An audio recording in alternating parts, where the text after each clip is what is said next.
Hey guys, welcome back. I recognize it's been quite a minute. Life has gotten pretty busy, but my name is Lee, and here things I talk about pretty much anything D&D.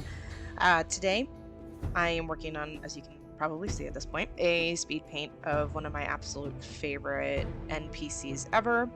His name is Vorgar. He is a orc barbarian, and he has been probably one of those NPCs that I didn't really expect to make a lasting impact in the current campaign that I'm running. The campaign that I'm running is called the Deep Six. Basically, that is the name of the adventuring group that pretty much all met up in Waterdeep, specifically at the Yawning Portal. Originally, the group was doing the Dragon Heist campaign. There we go. Campaign module something.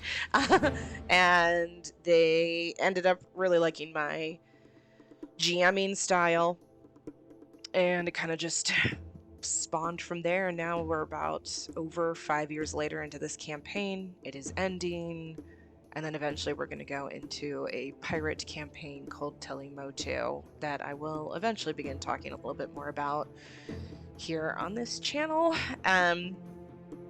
Some things about my channel is my goal is I'm trying to do one upload a week. I would like to get a better banner going. Mostly my personal goal for this channel really is mostly just to kind of document my own self in terms of growth as an artist and also growth as a GM.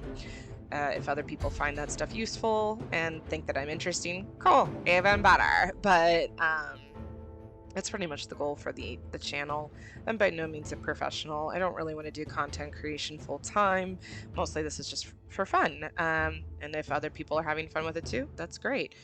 Eventually I do want to start streaming on Twitch, whether it's my art, whether it's video games. I'm a big video game person as well. So basically I'm just kind of talking about some goals. Right now I want to point out in my piece I'm trying to do an autofill. It finally worked, but for some reason there was something, like I didn't have a pixel somewhere, and so it kept backfilling the actual background, and oh my god, that was so infuriating.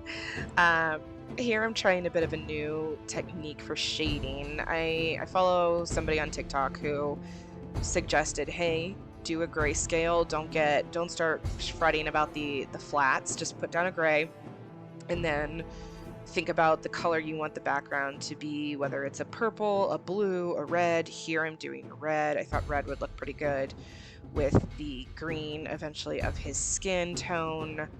I think I probably do modify it a little bit, but we'll get there. But it actually really worked, and my next piece that I'm working on is actually one of the characters from Telimotu. It's one of my it's one of my pirate lords, and I am doing something very similar, only on her I think I didn't use gray. I think I used some kind of like gold, and then the undertone is purple. But I actually am, it's a really good way, I think, to actually shade quicker.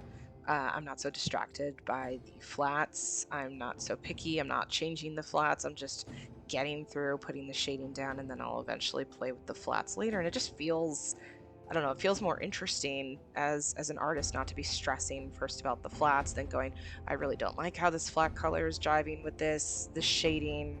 And it was actually, I think it actually really did help with making me a lot faster.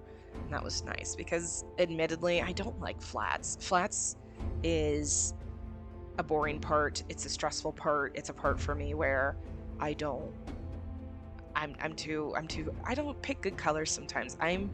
As we talked about just a second ago, this is not to be full time. This is for fun. If I start taking D&D character art commissions, great. I'm not against that. I got bills I need to pay, and I'm good with that. But for now, it's just fun. And so for it to be fun, I want to do fun things. And I really did find that putting down the flats first for the body and the axe and whatnot really did help with making things a lot more enjoyable for me to draw. And I am doing it again to see if it was, a fluke or not, because Vorgar is a delight. Vorgar speaks with a kind of Eastern European accent. He's got a lot of like a really gravelly voice. I'm a woman, and so when my NPCs sometimes are dudes, well, obviously they're still gonna sound like a woman, but blessed be my group does not need me to do any of like the weird AI or the audio changing. It's just me. So I'm gonna give you a little treat here, and I'm gonna do some Vorgar here.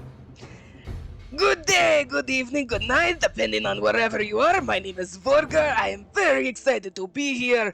My creator is a great woman, very good, beautiful person, and I hope you enjoy the rest of this bead pain, yeah? Thanks, Vorgar. That was so sweet of you. But Vorgar is probably... I have the most fun with being him. He's so happy all the time. He's happy to be a murdering, usually people who deserve it. He's happy to be existing, which is a little ironic considering he's currently dead. Last week we had, or I guess 2 weeks ago, we had their fight. My campaign is currently fighting demigods. There are 4 of them, the 4 horsemen specifically, actually, in a war to save Luskin from a breach of demons and also to stop Asmodeus from essentially destroying the world as we know it and basically bringing into perpetual hell-like conditions. Vorgar was toe-to-toe with the demigod of death, and she straight up killed him because she's death. She touched him, he fell face forward, he is currently dead.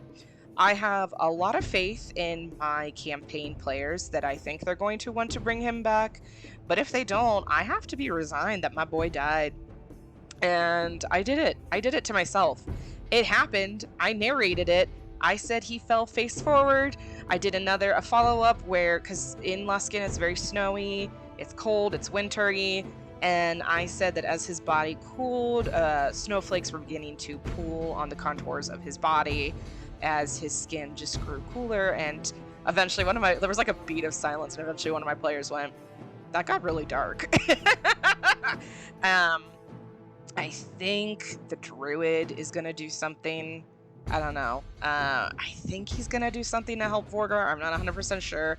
Currently, he is also engaged with Death, the demigod. So, we'll see what happens. I really do hope Vorgar comes back. I want him to own a tavern one day, talk about his experiences, and eventually I have a thought in my head, and I can't say it because I know my players. I shouldn't say require. That's not true. The one thing I ask of my players is that they, boost my TikTok, give me a like on YouTube, watch these videos. It's kind of the price that they pay for me to be the perpetual GM. And so I don't really want to say something, but if Vorgar does get resurrected and makes it out, I have something planned for him. But if he doesn't, there better be a nice funeral for him because he's a goodest boy and he deserves it.